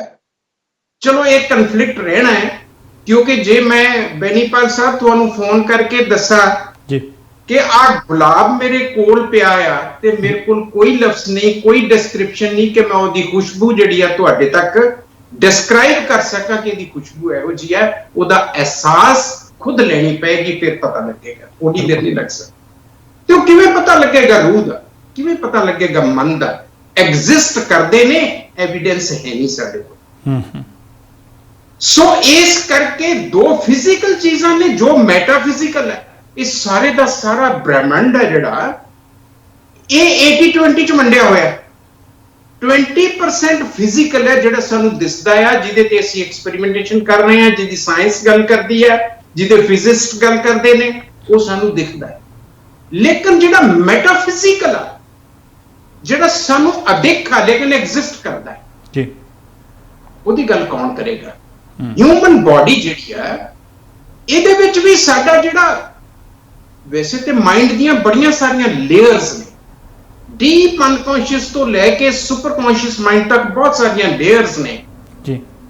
ਸੋ ਸਾਡੇ ਡੀਪ ਸਬਕੌਂਸ਼ੀਅਸ ਅਨਕੌਂਸ਼ੀਅਸ ਮਾਈਂਡ ਦੇ ਵਿੱਚ ਇੰਨਾ ਕੁਝ ਪਿਆ ਹੋਇਆ ਹੈ ਜਿਹਦਾ ਸਾਨੂੰ ਆਪ ਨੂੰ ਨਹੀਂ ਪਤਾ ਲੱਗਦਾ, ਲੇਕਿਨ ਅਸੀਂ ਇਹ ਨਹੀਂ ਕਹਿ ਸਕਦੇ ਉਹ ਨਹੀਂ ਹੈਗਾ। ਫਿਰ ਕਦੀ ਕਦੀ ਜਦੋਂ ਸੁਪਨੇ ਆਉਂਦੇ ਆ, ਕਿਤੇ ਉਹ ਲੱਤ ਨਿਕਲਦੀ ਹੈ, ਕਿਤੇ ਗੋਡਾ ਨਿਕਲਦਾ, ਕਿਤੇ ਮੋਢਾ ਨਿਕਲ ਜਾਂਦਾ ਤੇ ਇੱਕ ਭਿਆਨਕ ਸ਼ਕਲ ਬਣ ਕੇ ਆ ਜਾਂਦੀ ਹੈ, ਉਹ ਸੁਪਨਿਆਂ ਦੇ ਵਿੱਚ ਆਉਂਦੀ ਹੈ, ਉਹ ਅੰਦਰ ਪਿਆ ਹੋਇਆ ਸਾਰਾ ਕੁਝ ਜੀ। ਸੋ ਕਹਿਣ ਦਾ ਮਤਲਬ ਇਹ ਆ ਕਿ ਸਾਡਾ ਸਰੀਰ ਹੈ ਜਿਹੜਾ, ਇਹ ਚਾਰ ਚੀਜ਼ਾਂ ਦਾ ਬਣਿਆ ਹੋਇਆ ਹੈ, ਤੇ ਉਹਦਾ ਭੋਜਨ ਜਿਹੜਾ ਹੈ ਉਹ ਬਹੁਤ ਇੰਪੋਰਟੈਂਟ ਆ, ਸਾਨੂੰ ਉਹਦੇ ਤੇ ਫੋਕਸ ਕਰਨਾ ਪਏਗਾ ਜੀ। ਹੁਣ ਗੱਲ ਇਮਿਊਨਿਟੀ ਦੀ ਹੁੰਦੀ ਹੈ, ਤੇ ਫਿਰ ਸਪੈਸ਼ਲ ਭੋਜਨ ਕਿਹੜੇ ਆ? ਸਾਦਗੀ ਦੀ ਗੱਲ ਕਰਨੀ, ਸਾਦਾ ਹੋਣਾ ਚਾਹੀਦਾ ਹੈ। ਸੰਯਮ ਦੇ ਨਾਲ ਖਾਣਾ ਅਸੀਂ ਗੱਲ ਕਰ ਲਈ, ਸ਼ੁੱਧਤਾ ਉਹਦੇ ਚ ਹੋਣੀ ਚਾਹੀਦੀ ਹੈ, ਕਿਸੇ ਕਿਸਮ ਦੇ ਟੌਕਸਿਕ ਇਫੈਕਟ ਨਹੀਂ ਹੋਣਾ ਚਾਹੀਦਾ, ਉਹਦੇ ਚ ਆਰਟੀਫੀਸ਼ੀਅਲ ਕਲਰਸ ਨਹੀਂ ਪੈਣੇ ਚਾਹੀਦੇ, ਆਰਟੀਫੀਸ਼ੀਅਲ ਰੰਗ ਨਹੀਂ ਪੈਣੇ ਚਾਹੀਦੇ, ਆਰਟੀਫੀਸ਼ੀਅਲ ਖੁਸ਼ਬੂਆਂ ਨਹੀਂ ਪੈਣੀਆਂ ਚਾਹੀਦੀਆਂ ਜਿਹੜੀਆਂ ਅਸੀਂ ਅੱਜ ਪਾ ਰਹੇ ਹਾਂ ਤੇ ਫਸ ਰਹੇ ਹਾਂ। ਇਹ ਸਾਰੇ ਕੁਝ ਨੂੰ ਇੱਕ ਪਾਸੇ ਰੱਖ ਦਈਏ ਤੇ ਸਪੈਸ਼ਲ ਫੂਡ ਉਹ ਨੇ ਜਿਹੜੇ ਅਕਾਲ ਪੁਰਖ ਨੇ ਸਾਨੂੰ ਦਿੱਤੇ ਹੋਏ ਆ। ਇਮਿਊਨਿਟੀ ਹੈ ਕੀ ਹੈ? ਬਾਡੀ ਨੂੰ ਡੀਟੌਕਸੀਫਾਈ ਕਰਨਾ ਮੀਨਸ ਤੇਜ਼ਾਬੀ ਮਾਦਾ ਸਰੀਰ ਦੇ ਅੰਦਰ ਘੱਟ ਹੋਣਾ ਚਾਹੀਦਾ ਆ, ਐਸਿਡ ਤੇ ਅਲਕਲੀ ਦਾ ਤਵਾਜ਼ਨ ਰਹਿਣਾ ਚਾਹੀਦਾ ਹੈ। ਬਾਡੀ ਟੌਕਸਿਕ ਨਹੀਂ ਹੁੰਦੀ, ਟੌਕਸਿਕ ਤੇ ਤੇਜ਼ਾਬ ਬਦਲ ਕਰਕੇ ਹੁੰਦੀ ਹੈ। ਉਹ ਕਿਹੜੇ ਭੋਜਨ ਨੇ, ਕਿਹੜੀਆਂ ਚੀਜ਼ਾਂ ਜਿਹਦੇ ਨਾਲ ਬਾਡੀ ਤੇਜ਼ਾਬੀ ਮਾਦਾ ਨਾ ਵਰੇ, ਹਾਈਪਰ ਐਸਿਡਿਟੀ ਐਸਿਡੋਸਿਸ ਨਾ ਹੋਵੇ ਜੀ। ਸਪੈਸ਼ਲ ਭੋਜਨ ਕਿਹੜੇ ਆ? ਫਿਰ ਮੈਂ 12 ਖਾਨਿਆਂ ਵਾਲੀ ਲੂਣਦਾਨੀ ਤੇ ਚਲਾ ਜਾਣਾ। ਦੋ ਚੀਜ਼ਾਂ, ਵੈਸੇ ਤੇ ਹਰ ਮਸਾਲੇ ਜਿੰਨੇ ਸਪਾਈਸਿਸ ਨੇ ਸਾਡੇ, ਸਪਾਈਸੀ ਜਿਹੜਾ ਅੰਗਰੇਜ਼ੀ ਨੇ ਇੱਕ ਬੇਢਵਾ ਜਿਹਾ ਮੀਨਿੰਗ ਦੇਤਾ, ਜਿਹੜੀ ਚੀਜ਼ ਮਿਰਚ ਲੱਗਦੀ ਉਹਨੂੰ ਕਹਿੰਦੇ ਬੜਾ ਸਪਾਈਸੀ ਹੈ। ਨੋ, ਟੌਪ ਜਵਾਨ ਵੀ ਸਪਾਈਸਿਸ ਨੇ, 36 ਪਦਾਰਥ ਨੇ ਸਾਡੇ ਕੋਲ ਸਪਾਈਸਿਸ ਦੇ ਵਿੱਚ, ਉਹ ਸਾਰੇ ਹੌਟ ਨਹੀਂ ਹੁੰਦੇ, ਉਹਨੂੰ ਮਿਰਚੀ ਨਹੀਂ ਕਹਿ ਦੇਣਾ ਚਾਹੀਦਾ। ਉਹਨਾਂ ਸਾਰੀਆਂ ਚੀਜ਼ਾਂ ਦੀ ਥੈਰੇਪਿਊਟਿਕ ਵੈਲਿਊ ਹੈ, ਲੇਕਿਨ ਦੋ ਚੀਜ਼ਾਂ ਸਪੈਸ਼ਲ ਫੂਡ ਦੀ ਗੱਲ ਕਰਨ ਲੱਗਾ, ਉਹ ਦੋ ਚੀਜ਼ਾਂ ਉਹ ਨੇ ਜਿਹੜੀ ਸਾਡੇ ਸਰੀਰ ਦੀ ਆਕਸੀਜਨ ਕੈਰਿੰਗ ਕੈਪੈਸਿਟੀ ਹੈ, ਸਾਡੇ ਬਲੱਡ ਦੀ, ਉਹਨੂੰ ਐਨਹੈਂਸ ਕਰਦੀਆਂ ਆ। ਉਹਦੇ ਵਿੱਚ ਇੱਕ ਦਾਲਚੀਨੀ ਆ ਤੇ ਦੂਸਰਾ ਲੌਂਗ। ਹੋਰ ਵੀ ਬਹੁਤ ਸਾਰੀਆਂ ਚੀਜ਼ਾਂ ਨੇ, ਹੋਰ ਵੀ ਬਹੁਤ ਸਾਰੇ ਨੈਚੁਰਲ ਫੂਡਸ ਨੇ ਜਿਹੜੇ ਕਿ ਸਾਡੇ ਸਰੀਰ ਦੀ ਆਕਸੀਜਨ ਕੈਰਿੰਗ ਕੈਪੈਸਿਟੀ ਨੂੰ ਵਧਾਉਂਦੇ ਆ, ਪਰ ਇਹ ਦੋ ਤਾਂ ਮੇਜਰ ਨੇ। ਲੌਂਗ ਲਾਚੀ ਤੇ ਸਾਡੇ ਫੋਕ ਗੀਤ ਬਣ ਗਏ, ਲੋਕ ਗੀਤ ਬਣ ਗਏ, ਫੋਕ ਸੌਂਗਸ ਵੀ ਬਣ ਗਏ, ਬੜੇ ਸੋਹਣੇ ਨੇ ਲੌਂਗ ਲਾਚੀ ਜੀ। ਸੋ ਐਸਾ ਲੌਂਗ ਲਾਚੀ ਦਾ ਖੇਡ ਹੈ ਕਿ ਲੌਂਗ ਤੇ ਲਾਚੀ ਲੈਣ ਦੇ ਨਾਲ ਜਿਹੜੇ ਸਾਡੇ ਅੰਦਰ ਗੁਣ ਪੈਦਾ ਹੁੰਦੇ ਆ, ਉਹਦਾ ਕਿਤੇ ਚਰਚਾ ਨਹੀਂ ਹੁੰਦਾ। ਸੋ ਇਸ ਕਰਕੇ ਮੈਂ ਜਦੋਂ 12 ਖਾਨਿਆਂ ਵਾਲੀ ਲੂਣਦਾਨੀ ਗਿਣਨਾ ਤੇ ਉਹ ਸਾਰੇ ਅੰਮ੍ਰਿਤ ਨੇ। ਇੱਕ ਜਾਇਫਲ ਤੋਂ ਲੈ ਕੇ, ਜਵੱਤਰੀ ਤੋਂ ਲੈ ਕੇ, ਦਾਲਚੀਨੀ ਤੋਂ ਲੈ ਕੇ, ਲੈਚੀ ਤੋਂ ਲੈ ਕੇ, ਹਰ ਚੀਜ਼ ਜਿਹੜੀ ਆ ਉਹਦੇ ਗੁਣ ਨੇ। ਇਸ ਕਰਕੇ ਉਹ ਸਾਡੀ ਰਸੋਈ ਦਾ ਸ਼ਿੰਗਾਰ ਬਣੀਆਂ, ਮੁਕਟ ਬਣੀਆਂ ਜੀ। ਸੋ ਲੌਂਗ ਲਾਚੀ ਸਾਡੇ ਖੂਨ ਦੀ ਆਕਸੀਜਨ ਕੈਰਿੰਗ ਕੈਪੈਸਿਟੀ ਨੂੰ ਮੈਕਸਿਮਮ ਵਧਾਉਂਦੇ। ਸੋ ਇਹਨਾਂ ਦਾ ਸੇਵਨ ਹੋਣਾ ਚਾਹੀਦਾ ਆ ਤੁਹਾਡੇ ਫੂਡ। ਬਹੁਤ ਵਾਰੀ ਬੜੇ ਘਰਾਂ ਦੇ ਵਿੱਚ ਸਿਆਣੀਆਂ ਬੀਬੀਆਂ ਜਦੋਂ ਕਿਤੇ ਚੌਲ ਬਣਨੇ ਉਹਦੇ ਵਿੱਚ ਲੌਂਗ ਪੈ ਜਾਣਾ, ਲੌਂਗ ਦੀ ਬੜੀ ਵਰਤੋਂ ਹੁੰਦੀ ਰਹੀ ਹੈ। ਹਰੀ ਇਲਾਇਚੀ ਦੀ ਬੜੀ ਵਰਤੋਂ ਹੁੰਦੀ ਰਹੀ ਹੈ। ਹਰੀ ਇਲਾਇਚੀ ਦੇ ਕਿਸੇ ਵੇਲੇ ਅਸੀਂ ਲੰਬੀ ਗੱਲ ਵੀ ਕਰ ਸਕਦੇ ਹਾਂ ਕਿ ਉਹਦੇ ਵਿੱਚ ਕਿੰਨੇ ਕੁ ਗੁਣ ਨੇ। ਸੋ ਇਹ ਦੋ ਚੀਜ਼ਾਂ ਦਾ ਮੈਂ ਇੱਥੇ ਅੱਜ ਸਪੈਸ਼ਲ ਜ਼ਿਕਰ ਕਰਾਂਗਾ, ਜਿਹਦਾ ਤੁਸੀਂ ਡਿਕੌਕਸ਼ਨ ਬਣਾ ਕੇ ਕਿਤੇ ਥੋੜੀ ਜਿਹੀ ਮਲੱਠੀ ਪਾ ਲਈ, ਕਿਤੇ ਥੋੜਾ ਜਿਹਾ ਲੌਂਗ ਪਾ ਲਿਆ, ਕਿਤੇ ਥੋੜੀ ਜਿਹੀ ਦਾਲਚੀਨੀ ਪਾ ਲਈ, ਉਹਦੇ ਚ ਬਹੁਤ ਸਾਰੇ ਗੁਣ ਨੇ। ਲੇਕਿਨ ਸਭ ਤੋਂ ਵੱਡਾ ਗੁਣ ਆ ਕਿ ਸਾਡੇ ਸਰੀਰ ਦੇ ਅੰਦਰ ਖੂਨ ਦੀ ਜਿਹੜੀ ਆਕਸੀਜਨ ਕੈਰਿੰਗ ਕੈਪੈਸਿਟੀ ਹੈ ਉਹਨੂੰ ਮੈਕਸਿਮਮ ਐਨਹਾਂਸ ਕਰਦੇ। ਅੱਛਾ ਡਾਕਟਰ ਸਾਹਿਬ, ਉਸ ਤੋਂ ਇਲਾਵਾ ਜਦੋਂ ਅਸੀਂ ਜੀ ਜੀ ਜੀ ਕੈਰੀ ਔਨ ਸੌਰੀ ਜੀ, ਉਸ ਤੋਂ ਇਲਾਵਾ ਜਦੋਂ ਅਸੀਂ ਹੱਸਣ ਖੇਡਣ ਮਨ ਕਾ ਚਾਓ ਤੇ ਨਾਲ ਹੀ ਅਸੀਂ ਕਿਹਾ ਰੋਟੀ ਮੇਰੀ ਕਾਠ ਦੀ, ਸਾਦਗੀ ਦੀ ਗੱਲ ਹੈ, ਉਹ ਲੱਕੜ ਦੀ ਰੋਟੀ ਦੀ ਬਾਬਾ ਫਰੀਦ ਨੇ ਗੱਲ ਨਹੀਂ ਕੀਤੀ। ਜੀ ਜੀ। ਸੋ ਸਾਡੇ ਭੋਜਨ ਦੇ ਵਿੱਚ ਇਹ ਸਾਰੇ ਦੇ ਸਾਰੇ ਗੁਣ ਹੋਣੇ ਚਾਹੀਦੇ ਆ। ਦੂਸਰੀ ਗੱਲ ਹੈ ਕਿ ਫਿਜ਼ੀਕਲ ਖੇਡਣ ਦੇ ਨਾਲ ਉਹ ਰਨਿੰਗ ਆ, ਉਹ ਜੋਗਿੰਗ ਆ, ਉਹ ਸਾਈਕਲਿੰਗ ਆ, ਉਹ ਸਵਿਮਿੰਗ ਹੈ, ਉਹ ਕੈਲਿਸਥੈਨਿਕਸ ਨੇ, ਉਹ ਆਈਸੋਮੀਟ੍ਰਿਕ ਹੈ, ਉਹ ਆਈਸੋਟੋਨਿਕ ਹੈ। ਸਰੀਰ ਦੀ ਵਰਤੋਂ ਹੋਣੀ ਚਾਹੀਦੀ ਹੈ। ਖੇਡਣ ਦਾ ਮਤਲਬ ਇਹ ਹੈ। ਅਸੀਂ ਇਗਨੋਰ ਕਰਦਾ। 2 ਘੰਟੇ ਰੋਜ਼ ਦੇ ਸਰੀਰ ਮੰਗਦਾ, 24 ਘੰਟਿਆਂ ਦੇ ਵਿੱਚੋਂ ਘੰਟਾ ਸਵੇਰੇ, 12 ਘੰਟਿਆਂ ਬਾਅਦ ਫਿਰ ਘੰਟਾ ਸ਼ਾਮ ਨੂੰ। ਇੰਨਾ ਜੇ ਅਸੀਂ ਸਰੀਰ ਨੂੰ ਦੇ ਦਈਏ ਤੇ ਮੈਂ ਦਾਅਵੇ ਨਾਲ ਕਹਿ ਸਕਦਾ ਕਿ ਤੁਹਾਡੀ ਇਮਿਊਨਿਟੀ, ਤੁਹਾਡੀ ਰੈਜ਼ਿਸਟੈਂਸ, ਤੁਹਾਡੇ ਅੰਦਰ ਦੁਸ਼ਮਣ ਦੇ ਨਾਲ ਲੜਨ, ਦੁਸ਼ਮਣ ਕੀ, ਭੂਤ ਪ੍ਰੇਤ ਕੀ ਹੁੰਦੇ ਸੀ, ਵਾਇਰਸ ਭੂਤ ਪ੍ਰੇਤ ਹੈ, ਬੈਕਟੀਰੀਆ ਹੈ, ਫੰਗਸ ਹੈ, ਇਹ ਤੁਹਾਨੂੰ ਚੰਬੜ ਜਾਂਦੇ ਸੀ, ਛੱਡਦੇ ਨਹੀਂ, ਜਾਨ ਲੈ ਕੇ ਛੱਡਦੇ ਸੀ। ਅਸੀਂ ਇਹਨੂੰ ਭੂਤ ਪ੍ਰੇਤ ਕਹਿ ਦਿੰਦੇ ਸੀ। ਇਹਨੂੰ ਚਮਟੇ ਬਦਾ ਮਾਰ ਕੇ ਕੱਢ ਲਓ, ਇਹਨੂੰ ਧੂਫਾਂ ਜਗਾ ਕੇ ਕੱਢ ਲਓ। ਨਹੀਂ, ਸਾਡੇ ਅੰਦਰ ਦੀ ਫੌਜ ਤਗੜੀ ਕਰਨ ਦੀ ਜ਼ਰੂਰਤ ਹੈ। ਸਾਡੇ ਅੰਦਰ ਕੁਦਰਤ ਨੇ ਸੁਪਰ ਕੰਪਿਊਟਰਸ ਫਿੱਟ ਕੀਤੇ ਹੋਏ ਆ। ਜਦੋਂ ਵੀ ਕੋਈ ਚੀਜ਼ ਬਾਹਰੋਂ ਆਉਂਦੀ ਉਹ ਇਮੀਡੀਏਟਲੀ ਲੜਨ ਤੋਂ ਪੈਂਦੇ। ਜਦੋਂ ਤੁਹਾਨੂੰ ਬੁਖਾਰ ਚੜ੍ਹਦਾ ਹੁੰਦਾ ਹੈ, ਐਕਚੁਅਲੀ ਸਾਡੀ ਅੰਦਰ ਦੀ ਫੌਜ ਬਾਹਰਲੇ ਦੁਸ਼ਮਣ ਦੇ ਨਾਲ ਲੜਦੀ ਹੈ, ਉਦੋਂ ਬੁਖਾਰ ਚੜ੍ਹਦਾ ਜੀ।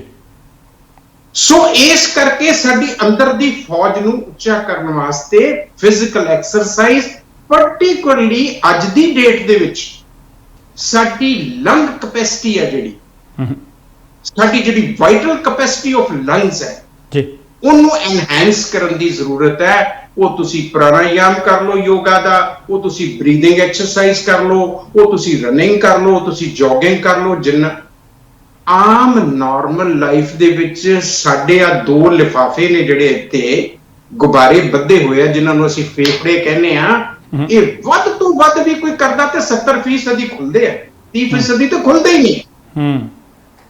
ਸੋ ਇਹਦਾ ਮਤਲਬ ਉਹਦੀ ਕੈਪੈਸਿਟੀ ਇੰਨੀ ਆ ਕਿ ਸਾਡੀ ਬਾਡੀ 5 ਤੋਂ 7 ਮਿੰਟਾਂ ਦੇ ਦਰਮਿਆਨ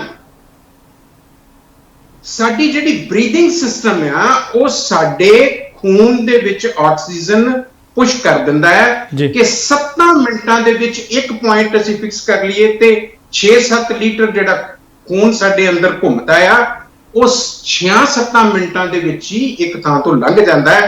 ਸੋ ਜੇ ਅਸੀਂ ਡੀਪ ਬਰੀਥਿੰਗ ਕਰਾਂਗੇ, ਜੇ ਅਸੀਂ ਲੰਗਸ ਦੀ ਐਕਸਰਸਾਈਜ਼ ਕਰਾਂਗੇ ਤੇ ਮੈਕਸਿਮਮ ਇਨਹੇਲੇਸ਼ਨ ਕਰਕੇ ਅਸੀਂ ਆਕਸੀਜਨ ਅੰਦਰ ਲੈ ਕੇ ਜਾਵਾਂਗੇ, ਬਲੱਡ ਨੂੰ ਫੀਡ ਕਰਾਂਗੇ। ਸਵੇਰੇ ਅੱਧੇ ਘੰਟੇ ਚ 3 ਸਰਕਲ ਹੋ ਜਾਂਦੇ ਆ, 7-21 ਤੇ ਉੱਪਰਲੇ 9 ਮਿੰਟ ਰੈਸਟ ਦੇ ਪਾ ਲਓ। 3 ਸਰਕਲ ਅਸੀਂ ਸਵੇਰੇ ਲਾ ਲਈਏ ਡੀਪ ਬਰੀਥਿੰਗ ਦੇ ਜੀ, ਜਿਹਦੇ ਨਾਲ ਜ਼ੋਰ ਨਾਲ ਇਨਹੇਲ ਕਰਨਾ ਹੁੰਦਾ ਤੇ ਥਰਸਟ ਮਾਰ ਕੇ ਬਾਹਰ ਕੱਢਣਾ ਹੁੰਦਾ ਪੂਰਾ। ਇਸ ਐਕਸਰਸਾਈਜ਼ ਨੂੰ ਰਿਪੀਟ ਕਰਨਾ ਹੁੰਦਾ, ਇਹਨੂੰ ਡੀਪ ਬਰੀਥਿੰਗ ਕਹਿੰਦੇ ਆ। ਸੋ 6 ਮਿੰਟਾਂ ਦੇ ਵਿੱਚ ਖੂਨ ਜਿਹੜਾ ਹੈ ਉਹ ਤੁਹਾਡੀ ਸਰੀਰ ਨੂੰ ਤਰੋਤਾਜ਼ਾ ਕਰ ਦਿੰਦਾ। ਜੇ 3 ਯੂਨਿਟਸ ਅਸੀਂ ਇਹਦੇ ਬਣਾ ਲਈਏ, 3 ਰੈਪੀਟੀਸ਼ਨਸ ਬਣਾ ਲਈਏ ਤੇ ਸਾਡਾ ਸਰੀਰ 24 ਘੰਟਿਆਂ ਦੇ ਵਾਸਤੇ ਸ਼ੁੱਧ ਹੋ ਜਾਂਦਾ ਹੈ, ਤਕੜਾ ਹੋ ਜਾਂਦਾ ਹੈ, ਜਿਹੜਾ ਕਿ ਬਿਮਾਰੀਆਂ ਦੇ ਨਾਲ, ਇਨਫੈਕਸ਼ਨ ਇਨਫੈਸਟੇਸ਼ਨ ਦੇ ਨਾਲ ਲੜ ਸਕਦਾ ਆ। ਉਹ ਵਾਇਰਸ ਨਾਲ ਵੀ ਲੜ ਸਕਦਾ ਹੈ, ਬੈਕਟੀਰੀਆ ਨਾਲ ਵੀ ਲੜ ਸਕਦਾ, ਫੰਗਸ ਨਾਲ ਵੀ ਲੜ ਸਕਦਾ। ਡਾਕਟਰ ਸਾਹਿਬ ਇੱਕ ਹੋਰ ਦੱਸਿਓ, ਤੁਸੀਂ ਹੁਣੇ ਜ਼ਿਕਰ ਕੀਤਾ ਸੀ ਕਿ ਹੱਸਣਾ, ਖੇਡਣਾ, ਕੁੱਦਣਾ ਇਹ ਸਾਰਾ ਮਨ ਦਾ ਚਾਅ ਹੈ। ਹੁਣ ਜਦੋਂ ਆਂਦਾ ਹੱਸਦਾ ਹੈ, ਕਿੰਨੀ ਆਕਸੀਜਨ ਅੰਦਰ ਲੈ ਜਾਂਦਾ ਹੈ ਤੇ ਫਿਰ ਕਿੰਨੀ ਹਵਾ ਬਾਹਰ ਕੱਢਦਾ ਹੈ, ਕਿ ਇਹ ਵੀ ਸਾਡੇ ਫੇਫੜਿਆਂ ਵਾਸਤੇ, ਸਾਡੇ ਸਿਹਤ ਦੇ ਵਾਸਤੇ ਕਾਫੀ ਲਾਜ਼ਮੀ ਹੈ, ਜ਼ਰੂਰੀ ਹੈ ਜੀ ਹੱਸਣਾ। ਕਿਉਂਕਿ ਹੁਣ ਤਾਂ ਮੈਂ ਦੇਖਦਾ ਕੈਂਪ ਲੱਗਦੇ ਉੱਥੋਂ ਝੂਠਾ ਮੂਠਾ ਹਸਾਇਆ ਜਾਂਦਾ ਹੈ। ਜੇ ਅਸੀਂ ਇਹਨਾਂ ਚਿੰਤਾਵਾਂ ਨੂੰ ਦੂਰ ਕਰਨਾ, ਉਮਰ ਲੰਬੀ ਕਰਨੀ ਹੈ, ਆਕਸੀਜਨ ਜ਼ਿਆਦਾ ਅੰਦਰ ਲਿਜਾਣੀ ਹੈ, ਇਹਨਾਂ ਸਰੀਰ ਦੇ ਵਿੱਚ ਫੇਫੜਿਆਂ ਦੀ ਖਾਸ ਕਰਕੇ ਐਕਸਰਸਾਈਜ਼ ਕਰਨੀ ਹੈ, ਹੱਸਣਾ ਕਿੰਨਾ ਕੁ ਜ਼ਰੂਰੀ ਹੈ ਜੀ? Laughing itself is a medicine. ਹੱਸਣਾ ਵੀ ਇੱਕ ਦਵਾਈ ਹੈ। ਜਿਸ ਤਰ੍ਹਾਂ ਕੁੱਦਣਾ ਇੱਕ ਦਵਾਈ ਹੈ, ਖੇਡਣਾ ਇੱਕ ਦਵਾਈ ਹੈ, ਉਸੇ ਤਰੀਕੇ ਦੇ ਨਾਲ ਹੱਸਣਾ ਵੀ ਇੱਕ ਦਵਾਈ ਹੈ, ਮਸਾਜ ਵੀ ਇੱਕ ਦਵਾਈ ਹੈ, ਐਕਸਰਸਾਈਜ਼ ਵੀ ਇੱਕ ਦਵਾਈ ਹੈ, ਮੈਡੀਟੇਸ਼ਨ ਵੀ ਇੱਕ ਦਵਾਈ ਹੈ। ਸੋ ਅਗਰ ਇਹਨਾਂ ਦਵਾਈਆਂ ਦੇ ਉੱਤੇ ਅਸੀਂ ਚਰਚਾ ਕਰਕੇ ਟੀਚ ਕਰ ਸਕੀਏ, ਪ੍ਰੀਚ ਕਰ ਸਕੀਏ, ਪ੍ਰੋਪੇਗੇਟ ਕਰ ਸਕੀਏ ਤੇ ਕੀ ਬਾਤ ਹੈ। ਹਾਸੇ ਤੇ ਸਾਡੇ ਸਮਾਜ ਚੋਂ, ਸਾਡੇ ਘਰਾਂ ਚੋਂ, ਸਾਡੀ ਸੁਸਾਇਟੀ ਕਮਿਊਨਿਟੀ ਚੋਂ ਉੱਡ ਹੀ ਗਏ। ਹੁਣ ਸਾਡੇ ਕੋਲ ਰਹਿ ਗਈ ਉਹ 에ਅਰ ਹੋਸਟਸ ਵਾਲੀ ਸਮਾਈਲ, ਉਹ ਵਰਾਸ਼ਾਂ ਐ ਕੀਤੀਆਂ ਤੇ ਫੇਰ ਉੱਤੇ ਉਹ ਹਾਸਾ ਜਿਹੜਾ ਢਿੱਡੀ ਪੀੜਾ ਪਾਉਂਦਾ ਸੀ, ਉਹ ਹਾਸਾ ਜਿਹੜਾ ਹੱਸਦੇ ਹੱਸਦੇ ਲੰਬਲੇਟ ਹੋ ਜਾਂਦੇ ਸਾਂ, ਪਾਗਲ ਹੋ ਜਾਂਦੇ ਸਾਂ, ਉਹ ਹਾਸਾ ਗਾਇਬ ਹੋਇਆ। ਹੁਣ ਜਦੋਂ ਹਾਸੇ ਦੇ ਨਾਲ ਲੰਬਲੇਟ ਹੋ ਜਾਂਦੇ ਸਾਂ, ਹਾਸੇ ਦੇ ਨਾਲ ਢਿੱਡ 'ਚ ਪੀੜ ਹੋਣੀ ਸ਼ੁਰੂ ਹੋ ਜਾਂਦੀ ਸੀ, ਤੇ ਤੁਸੀਂ ਅੰਦਾਜ਼ਾ ਲਾ ਸਕਦੇ ਹੋ ਕਿ ਫੇਫੜੇ ਕਿੰਨੇ ਫੁੱਲਦੇ ਹੋਣਗੇ। ਸੋ ਯੈਸ, ਸਾਨੂੰ ਆਪਣੀ ਲੰਗਸ ਦੀ ਜਿਹੜੀ ਵਾਈਟਲ ਕੈਪੈਸਿਟੀ ਹੈ ਉਹ ਵਧਾਉਣੀ ਪਏਗੀ। ਸਾਨੂੰ ਰਨਿੰਗ ਕਰਕੇ, ਜੋਗਿੰਗ ਕਰਕੇ, ਡੀਪ ਬਰੀਥਿੰਗ ਕਰਕੇ, ਪ੍ਰਾਣਾਯਾਮ ਕਰਕੇ ਸਾਨੂੰ ਇਹਨਾਂ ਲਿਫਾਫਿਆਂ ਨੂੰ ਪੂਰਾ ਖੋਲਣਾ ਪਏਗਾ। ਔਰ ਜ਼ਰੂਰ ਜਿੱਥੇ ਆਕਸੀਜਨ ਜ਼ਿਆਦਾ ਹੋਵੇ, ਪੁਰਾਣੇ ਸਮਿਆਂ ਦੇ ਵਿੱਚ ਜਿਹੜੇ ਖੂਹ ਹੁੰਦੇ ਸੀ ਉਹਨਾਂ ਦੇ ਕੰਢੇ ਪਿੱਪਲ ਲੱਗਦੇ ਸੀ ਜੀ, ਸੜਕਾਂ ਦੇ ਕੰਢੇ ਪਿੱਪਲ ਲੱਗਦੇ ਸੀ। ਪਿੱਪਲ ਇੱਕ ਇਹੋ ਜਿਹਾ ਦਰਖਤ ਹੈ ਜਿਹੜਾ 24 ਘੰਟੇ ਆਕਸੀਜਨ ਦਿੰਦਾ ਹੈ। ਅਦਰਵਾਈਜ਼ ਮੋਸਟਲੀ ਬਨਸਪਤੀ ਜਿਹੜੀ ਹੈ ਉਹ ਰਾਤ ਨੂੰ ਆਕਸੀਜਨ ਦਿੰਦੀ ਹੈ। ਬੋੜਾਂ ਦੇ ਥੱਲੇ ਤਾਂ ਸ਼ਾਮ ਨੂੰ ਜਾਂਦੇ ਨਹੀਂ ਸੀ ਹੁੰਦੇ, ਕਹਿੰਦੇ ਹੁੰਦੇ ਸੀ ਡੈਣਾ ਵਸਦੀਆਂ, ਭੂਤ ਵਸਦੇ ਆ, ਬੋੜ ਥੱਲੇ ਤੇ ਜਾਣਾ ਹੀ ਨਹੀਂ, ਇੰਨਾ ਡਰ ਹੁੰਦਾ ਸੀ। ਲੇਕਿਨ ਪਿੱਪਲ ਨੂੰ ਬੜਾ ਸ਼ੁੱਧ ਮੰਨਿਆ ਗਿਆ, 24 ਘੰਟੇ ਆਕਸੀਜਨ ਦਿੰਦਾ ਹੈ। ਸੋ ਜਿੱਥੇ ਵਨਸਪਤੀ ਹੋਵੇ, ਜਿੱਥੇ ਆਕਸੀਜਨ ਜ਼ਿਆਦਾ ਹੋਵੇ, ਜਦੋਂ ਸਵੇਰ ਦੇ ਸੂਰਜ ਦੀ ਲੋ ਆਉਣੀ ਸ਼ੁਰੂ ਹੋ ਜਾਏ, ਪਹਿਲੀਆਂ ਕਿਰਨਾਂ ਤੁਹਾਡੇ ਉੱਤੇ ਡਿੱਗ ਜਾਣ, ਉਸ ਵੇਲੇ ਮੈਕਸਿਮਮ ਆਕਸੀਜਨ ਅਵੇਲੇਬਲ ਹੁੰਦੀ ਹੈ। ਸਾਨੂੰ ਉਸ ਵੇਲੇ ਜ਼ਰੂਰ ਕਸਰਤ ਕਰਨੀ ਚਾਹੀਦੀ ਹੈ, ਬਰੀਥਿੰਗ ਐਕਸਰਸਾਈਜ਼ਸ ਕਰਨੀਆਂ ਚਾਹੀਦੀਆਂ, ਹੈਡ ਟੂ ਟੂ ਹੈਡ ਸਾਨੂੰ ਐਕਸਰਸਾਈਜ਼ ਕਰਨੀ ਚਾਹੀਦੀ ਹੈ। ਇਹ ਸਾਡਾ ਖੇਡਣ ਦਾ ਮਕਸਦ ਹੋ ਗਿਆ ਜੀ। ਸੋ ਡਾਕਟਰ ਸਾਹਿਬ, ਹੁਣ ਇਹ ਦੱਸਿਓ, ਜਿਸ ਤਰ੍ਹਾਂ ਤੁਸੀਂ ਦੱਸਿਆ ਕਿ ਆਪਣੀ ਫੌਜ ਨੂੰ ਆਪਾਂ ਤਕੜਿਆ ਕਰਨਾ ਹੈ, ਤੁਸੀਂ ਦੱਸਿਆ ਕਿ ਕਿਚਨ ਦੇ ਵਿੱਚ ਕੀ, ਭੋਜਨ ਦੇ ਵਿੱਚ ਕਿਹੜੇ ਰੰਗ ਹੋਣੇ ਚਾਹੀਦੇ ਨੇ ਤੇ ਕਿਹੜੇ ਅਸੀਂ ਬੇਰੰਗ ਹੋ ਗਏ ਆ। ਬਿਲਕੁਲ ਤੁਸੀਂ ਗੱਲ ਦਰੁਸਤ ਕਹੀ ਆ। ਕਈ ਵਾਰੀ ਕਹਿਣਾ ਪੈਂਦਾ ਸੀ ਉਹ ਬੱਸ ਕਰ ਯਾਰ, ਮੇਰਾ ਢਿੱਡ ਦੁਖਣ ਲੱਗ ਗਿਆ, ਉਹ ਮੇਰਾ ਤਾਂ ਹੁਣ ਮੂੰਹ ਦੁਖਦਾ, ਮੇਰੇ ਤੋਂ ਹੱਸ ਨਹੀਂ ਹੁੰਦਾ। ਉਹ ਸੱਚਮੁੱਚ ਹਾਸੇ ਕਿਧਰੇ ਉੜ ਪੁੜ ਗਏ ਨੇ। ਪਰ ਮੈਂ ਵੇਖ ਰਹੀ ਹਾਂ ਕਿ ਹੁਣ ਅਸੀਂ ਡਾਕਟਰ ਦੇ ਜਾਣਾ ਸੁਖਾਲਾ ਸਮਝਦੇ ਹਾਂ, ਕਹਿੰਦੇ ਕੋਈ ਗੱਲ ਨਹੀਂ, ਦਵਾਈ ਲੈ ਲਾਂਗੇ। ਘਰ 'ਚ ਇਲਾਜ ਕਰਨ ਨੂੰ ਅਸੀਂ ਅਹਿਮੀਅਤ ਘਟਾ ਦਿੱਤੀ ਹੈ। ਖਾਣਾ ਪੀਣਾ ਸਾਡਾ ਉਹ ਹੋ ਗਿਆ ਕਿ ਅਸੀਂ ਫਾਸਟ ਫੂਡ ਦੇ ਪਿੱਛੇ ਹੋ ਤੁਰੇ ਹਾਂ। ਡਾਕਟਰ ਦੇ ਜਾਣਾ ਸਾਡਾ ਰੂਟੀਨ ਹੋ ਗਿਆ। ਕਦੇ ਕਿਸੇ ਨੂੰ ਪੁੱਛੋ ਕਿ ਤੂੰ ਤੰਦਰੁਸਤ? ਹਾਂ। ਕੋਈ ਦਵਾਈ ਤਾਂ ਨਹੀਂ ਖਾਂਦਾ? ਨਾ। ਜੇ ਡਾਕਟਰ ਦੇ ਜਾਵੋ ਤਾਂ ਕਹਿੰਦਾ ਹਾਂਜੀ ਬਲੱਡ ਪ੍ਰੈਸ਼ਰ ਵਾਲੀ ਵੀ ਲੱਗੀ ਹੋਈ ਹੈ, ਮੈਨੂੰ ਮੈਂ ਐਸਪ੍ਰਿਨ ਵੀ ਲੈਣਾ ਜੀ, ਮੈਨੂੰ ਸ਼ੂਗਰ ਦੀ ਵੀ ਆ। ਉਹਨੂੰ ਉਹ ਰੂਟੀਨ ਦੇ ਵਿੱਚ ਜਿਹੜੀਆਂ ਦਵਾਈਆਂ ਲੈਂਦੇ ਨੇ ਉਹ ਸਮਝਣ ਲੱਗ ਜਾਂਦੇ ਨੇ ਕਿ ਦਵਾਈਆਂ ਨਹੀਂ, ਮੈਂ ਤੰਦਰੁਸਤ ਹਾਂ। ਇਹ ਕਿਵੇਂ ਸਮਝਾਈਏ ਕਿ ਜਿਹੜੀ ਦਵਾਈ ਤੁਸੀਂ ਖਾ ਰਹੇ ਹੋ ਇਹ ਤੰਦਰੁਸਤੀ ਦੀ ਨਿਸ਼ਾਨੀ ਨਹੀਂ। ਬਹੁਤ ਸਾਰੇ ਲੋਕ ਨੇ ਜਿਹੜੇ ਕਿਸੇ ਨਾ ਕਿਸ ਚੀਜ਼ ਦੀ, ਭਾਵੇਂ ਕੋਈ ਡਿਪਰੈਸ਼ਨ ਦੀ ਲੈ ਰਿਹਾ, ਸ਼ੂਗਰ ਦੀ ਲੈ ਲਿਆ, ਬਲੱਡ ਪ੍ਰੈਸ਼ਰ ਦੀ ਲੈ ਰਿਹਾ, ਪਰ ਆਪਣੇ ਆਪ ਨੂੰ ਦੱਸਣਗੇ ਤੰਦਰੁਸਤ। ਕਿਵੇਂ ਕਹੀਏ ਕਿ ਭਾਈ ਹੁਣ ਤੁਸੀਂ ਤੰਦਰੁਸਤ ਨਹੀਂ? ਤੁਸੀਂ ਠੀਕ ਫਰਮਾਇਆ ਕਿ ਦਵਾਈਆਂ ਖਾ ਕੇ ਜਿਹੜੇ ਸਾਡੇ ਪੈਰਾਮੀਟਰਸ ਨੇ, ਜਿਹੜੇ ਸਾਡੇ ਲੈਵਲਸ ਨੇ, ਚਾਹੇ ਉਹ ਬਾਇਓਕੈਮੀਕਲ ਨੇ ਜਾਂ ਜਿਹੜੇ ਵੀ ਹੈ, ਉਹ ਅਸੀਂ ਸਿੱਧੇ ਰੱਖ ਲੈਂਦੇ ਹਾਂ ਤੇ ਇਹਦਾ ਮਤਲਬ ਅਸੀਂ ਠੀਕ ਹੈ। ਪਰ ਇਹ ਗੱਲ ਦਰੁਸਤ ਹੈ ਕਿ ਅਸੀਂ ਠੀਕ ਨਹੀਂ ਹੈ। ਜੇ ਠੀਕ ਆ ਤੇ ਜਾਂ ਅਸੀਂ ਉਹ ਜਿਹੜਾ ਪਾਊਡਰ ਖਾਂਦੇ ਆ, ਗੋਲੀ ਖਾਂਦੇ ਆ, ਪਿਲ ਖਾਂਦੇ ਆ, ਕੈਪਸੂਲ ਖਾਂਦੇ ਆ, ਸਿਰਪ ਲੈਂਦੇ ਆ, ਟੀਕਾ ਲਾਉਂਦੇ ਆ, ਉਹਦੇ ਕਰਕੇ ਅਸੀਂ ਨਾਰਮਲ। ਲੈਟ ਅਸ ਨਾਟ ਫਾਲ ਸਿਕ। ਆਪਾਂ ਦਵਾਈ ਤੋਂ ਬਚਣਾ ਕਿਵੇਂ ਹੈ? ਦਵਾਈ 100 ਸਾਲ ਤੱਕ ਤੁਹਾਡੇ ਨੇੜੇ ਨਾ ਆਵੇ, ਇਹ ਅਸੀਂ ਜੇ ਆਪ ਨਹੀਂ ਸਿੱਖ ਸਕੇ ਤੇ ਐਟਲੀਸਟ ਜਿਹੜੇ ਸਾਡੇ ਅਣਜੰਮੇ ਨੇ, ਜਿਹੜੇ ਸਾਡੇ ਬਾਲ ਨੇ, ਉਹਨਾਂ ਨੂੰ ਅਸੀਂ ਇਸ ਤਰ੍ਹਾਂ ਦਾ ਟੀਚ, ਪ੍ਰੀਚ ਔਰ ਪ੍ਰੋਪੇਗੇਟ ਕਰੀਏ ਕਿ ਅਸੀਂ ਬਿਮਾਰ ਨਹੀਂ ਹੋਣਾ, ਬਿਨਾਂ ਦਵਾਈ ਤੋਂ ਅਸੀਂ ਜ਼ਿੰਦਗੀ ਨੂੰ ਜਿਉਣਾ ਜੀ। ਸੋ ਲੈਟ ਅਸ ਨਾਟ ਫਾਲ ਸਿਕ। ਸਾਨੂੰ ਆਪਣੇ ਆਪ ਨੂੰ ਬਲੇਮ ਕਰਨਾ ਪਏਗਾ, ਆਪਣੇ ਆਪ ਨੂੰ ਦੋਸ਼ੀ ਠਹਿਰਾਉਣਾ ਪਏਗਾ ਕਿ ਆਓ ਬਿਮਾਰ ਨਾ ਹੋਈਏ। ਜੇ ਅਸੀਂ ਬਿਮਾਰ ਹੁੰਨੇ ਆ ਤੇ ਸਾਡਾ ਕਸੂਰ ਹੈ। ਠੀਕ ਹੈ, ਵਾਇਰਸ ਆ ਗਿਆ, ਬੈਕਟੀਰੀਆ ਆ ਗਿਆ, ਫੰਗਸ ਆ ਗਈ, ਇਹ ਚੀਜ਼ਾਂ ਬਿਮਾਰ ਕਰਦੀਆਂ ਨੇ, ਬਾਹਰੋਂ ਆਈਆਂ, ਤੁਹਾਡਾ ਦੋਸ਼ ਕੋਈ ਨਹੀਂ ਜੀ। ਲੇਕਿਨ ਬਹੁਤ ਸਾਰੀਆਂ ਬਿਮਾਰੀਆਂ ਤਾਂ ਤੁਹਾਡਾ ਸਰੀਰ ਅੰਦਰੋਂ ਵਿਗੜਨ ਕਰਕੇ, ਬਾਇਓਕੈਮਿਸਟਰੀ ਵਿਗੜਨ ਕਰਕੇ ਹੋ ਰਹੀਆਂ। ਉਹਦੀ ਜ਼ਿੰਮੇਵਾਰੀ ਤੇ ਅਸੀਂ ਆਪਣੇ ਸਿਰ ਲੈ ਲਈਏ ਜੀ। ਅਗਰ ਤੁਹਾਡਾ ਲਿਪਿਡ ਪ੍ਰੋਫਾਈਲ ਵਿਗੜਿਆ ਆ, ਅਗਰ ਤੁਹਾਡਾ ਲਿਵਰ ਪ੍ਰੋਫਾਈਲ ਵਿਗੜਿਆ ਹੋਇਆ ਹੈ, ਹੋਰ ਤੁਹਾਡੀ ਬਾਇਓਕੈਮਿਸਟਰੀ ਵਿਗੜੀ ਹੋਈ ਹੈ, ਤੇ ਉਹ ਤੁਹਾਡੀ ਜੀਵਨ ਸ਼ੈਲੀ ਦੇ ਕਰਕੇ ਹੈ, ਤੁਹਾਡੇ ਖਾਣ ਪਾਣ ਕਰਕੇ ਹੈ, ਜਿੱਥੋਂ ਅਸੀਂ ਗੱਲ ਸ਼ੁਰੂ ਕੀਤੀ ਸੀ ਜੀ। फिर ਅਸੀਂ कहने हैं कि let food be your medicine. जहां आकर भटकते हैं अमूमन काफिले वाले, उन्हीं मोड़ों का वास्ता अक्सर मंजिल से होता है। जिथों ਅਸੀਂ ਵਿਗੜ ਰਹੇ ਹਾਂ ਇਸ ਵੇਲੇ, ਰਸੋਈ ਦੇ ਵਿੱਚੋਂ ਓਵਰ ਈਟਿੰਗ ਕਰਕੇ, ਗਲਤ ਖਾ ਕੇ, ਜ਼ਿਆਦਾ ਖਾ ਕੇ ਨਾ ਪਚਾਉਣ ਕਰਕੇ ਬਿਮਾਰ ਹੋ ਰਹੇ ਹਾਂ, ਉਸੇ ਰਸੋਈ ਦੇ ਵਿੱਚੋਂ ਅਸੀਂ ਠੀਕ ਹੋਣਾ ਹੈ। ਜਿਹੜਾ ਮੈਂ ਕਿਹਾ ਕਿ ਹਰ ਫੂਡ ਦੀ ਥੈਰਾਪਿਊਟਿਕ ਵੈਲਿਊ ਹੈ, ਜਿਹੜਾ ਮੈਂ ਰਸ ਗੁਣ ਵੀਰਿਆ ਵਿਪਾਕ ਕਿਹਾ ਕਿ ਉਹਦੀ ਖੁਸ਼ਬੂ ਦੇ ਵਿੱਚ, ਉਹਦੇ ਸਵਾਦ ਦੇ ਵਿੱਚ, ਉਹਦੇ ਰੰਗ ਦੇ ਵਿੱਚ, ਉਹਦੀ ਤਸੀਰ ਦੇ ਵਿੱਚ, ਉਹਦੀ ਨਿਊਟ੍ਰੀਸ਼ਨਲ ਜਾਂ ਨਿਊਟ੍ਰੀਐਂਟਸ ਦੇ ਵਿੱਚ ਜੋ ਕੁਝ ਪਿਆ ਹੋਇਆ ਹੈ, ਇਹ ਸਾਰਾ ਕੁਝ ਮਿਲ ਕੇ ਸਾਡੇ ਸਰੀਰ ਦੇ ਉੱਤੇ ਪ੍ਰਭਾਵ ਪੈਂਦਾ ਹੈ। ਇਸ ਕਰਕੇ ਅਸੀਂ ਕੁਦਰਤ ਦੇ ਨਾਲ ਰਚ ਮਿਚ ਕੇ ਸੈਲਡਸ ਖਾਈਏ, ਫਰੂਟਸ ਖਾਈਏ, ਸਿੱਧੀਆਂ ਚੀਜ਼ਾਂ ਜਿਹੜੀਆਂ ਮਾਰਕੀਟ ਚੋਂ ਮਿਲਦੀਆਂ, ਘਰ ਖਾਣਾ ਕੁੱਕ ਕਰਨ ਦੀਆਂ ਆਦਤਾਂ ਬਣਾਈਏ। ਅਸੀਂ ਪੈ ਗਏ ਹਾਂ ਸਾਰੇ ਪ੍ਰੋਸੈਸਡ ਫੂਡ ਦੇ ਵਿੱਚ, ਡੱਬਾ ਬੰਦ, ਬੋਤਲ ਬੰਦ, ਪਾਊਚ ਬੰਦ, ਉਸ ਤੋਂ ਬਗੈਰ ਸਾਡਾ ਗੁਜ਼ਾਰਾ ਨਹੀਂ ਹੈ। ਲੇਕਿਨ ਪੋਸਟ ਕਰੋਨਾ ਯੁੱਗ ਇਹ ਆ ਗਿਆ ਹੈ ਕਿ ਤੁਹਾਨੂੰ ਖਾਣਾ ਆਪ ਤਿਆਰ ਕਰਨਾ ਪਏਗਾ। ਕਿੱਥੋਂ ਤੋਂ? ਜੋ ਮਿਲਦਾ ਹੈ ਉਹ ਤੇ ਸਾਡੀ ਮਜਬੂਰੀ ਹੈ ਜੀ।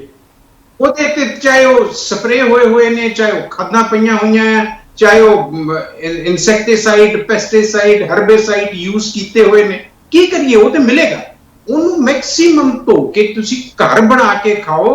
ਤੇ ਇਹ ਜਿਹੜਾ ਡੱਬਿਆਂ ਵਿੱਚ ਬੰਦ ਹੈ, ਬੋਤਲਾਂ 'ਚ ਬੰਦ ਹੈ, ਪਾਊਚ ਦੇ ਵਿੱਚ ਬੰਦ ਹੈ, ਜਿਹਦੇ ਵਿੱਚ ਆਰਟੀਫੀਸ਼ੀਅਲ ਰੰਗ ਪਏ ਹੋਏ ਨੇ, ਆਰਟੀਫੀਸ਼ੀਅਲ ਖੁਸ਼ਬੂਆਂ ਪਈਆਂ ਹੋਈਆਂ ਨੇ, ਆਰਟੀਫੀਸ਼ੀਅਲ ਟੇਸਟ ਐਨਹੈਂਸਰਸ ਪਏ ਹੋਏ ਨੇ, ਇਹਨਾਂ ਤੋਂ ਤਾਂ ਬਚੀਏ। ਇੰਨੀ ਕੁ ਕੋਸ਼ਿਸ਼ ਸਾਨੂੰ ਆਪਣੇ ਕੋਲੋਂ ਕਰ ਲੈਣੀ ਚਾਹੀਦੀ ਆ। ਔਰ ਦੂਸਰਾ ਜੀ, ਖਾਣ ਪੀਣ ਦੀਆਂ ਆਦਤਾਂ ਇਹ ਬਦਲਣੀਆਂ ਪੈਣਗੀਆਂ। ਜਦੋਂ ਮੈਂ ਸੰਯਮ ਦੀ ਗੱਲ ਕਰਦਾ ਜੀ, ਜਦੋਂ ਮੈਂ ਸਵੱਛਤਾ ਦੀ ਗੱਲ ਕਰਦਾ, ਉਸ ਵੇਲੇ ਮੈਂ ਇਹੀ ਗੱਲ ਕਰਨਾ ਕਿ ਟੌਕਸਿਕ ਸਟਫ ਅਸੀਂ ਨਹੀਂ ਲੈਣਾ। ਉਹ ਚੀਜ਼ਾਂ ਜਿਨ੍ਹਾਂ ਦੇ ਵਿੱਚ added colours, added flavours, added ਖੁਸ਼ਬੂਆਂ ਪਈਆਂ ਹੋਈਆਂ, ਉਹ ਆਈ ਫੀਸ ਦਿੰਦੀਆਂ, ਟੇਸਟ ਬਡਸ ਨੂੰ ਪਲੀਜ਼ ਕਰਦੀਆਂ, ਪਰ ਅੰਦਰ ਸਾਡਾ ਸਰੀਰ ਉਹਨੂੰ ਐਕਸੈਪਟ ਨਹੀਂ ਕਰਦਾ।